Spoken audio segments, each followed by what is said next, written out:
పీఠాలపై NDA కూటమి balancing formula.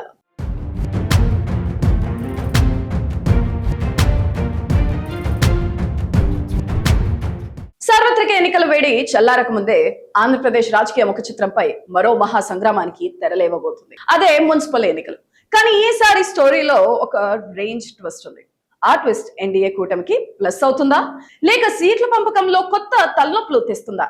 గతంలో municipal elections అంటే ఎలా జరిగేవి? మనం కార్పొరేటర్లను, కౌన్సిలర్లను ఎన్నుకుంటే వాళ్ళు వెళ్ళి మేయర్లను, చైర్పర్సన్ ను ఎన్నుకునేవారు. కానీ ఇప్పుడు గేమ్ మారింది బాస్. పట్టణ ప్రాంతంలో మేయర్, చైర్మన్ స్థానాలకు ప్రత్యక్ష ఎన్నికలు జరగబోతున్నాయి. అంటే సిటీ బాస్ ను మీరే నేరుగా ఎన్నుకోబోతున్నారు.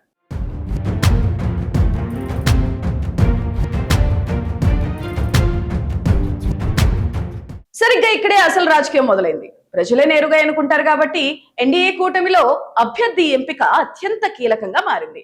మొన్నటి అసెంబ్లీ ఫార్ములానే మున్సిపాలిటీల్లో వాడతారా, లేక పట్టణాల్లో ఉన్న ఓటు బ్యాంకు బట్టి కొత్త లెక్కలు వేస్తారా అన్నది ఇప్పుడు హాట్ టాపిక్.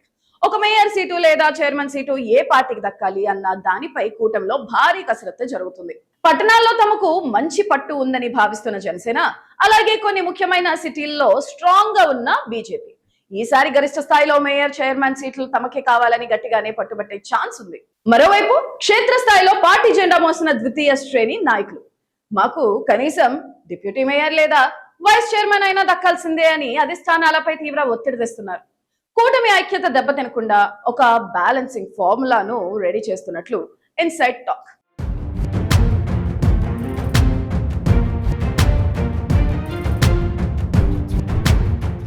మేయర్ సీటు ఒక పార్టీకి ఇస్తే డిప్యూటీ మేయర్ లేదా వైస్ చైర్మన్ సీట్ ను కూటమిలో మరో పార్టీకి ఇచ్చి బ్యాలెన్స్ చేయాలని చూస్తున్నారు. వార్డులు, డివిజన్లలో కూడా ఇదే పక్కా నిష్పత్తి ఫాలో అవ్వనున్నారు. అయితే కూటమి అగ్రనేతలు పీఠాలు ఎలా ఎంచుకున్నా ఫైనల్ గా గెలిచే సత్తా ఉన్న గెలుపు గుర్రాలకే సీట్లు దక్కనున్నాయి. దీనికోసం ఇప్పటికే క్షేత్రస్థాయి సర్వేలు మొదలయ్యాయి.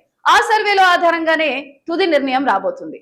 ఇదండి ఏపీ మున్సిపల్ ఎన్నికల సీట్ల పంపిణీ వెనుక ఉన్న అస్సలు వ్యూహం. మరి మీ ప్రాంతంలో కూటమి తరఫున ఏ పార్టీకి మేయర్ సీటు దక్కితే బాగుంటుందని మీరు అనుకుంటున్నారు? మీ అభిప్రాయాన్ని కింద కామెంట్ చేసి తెలియజేయండి.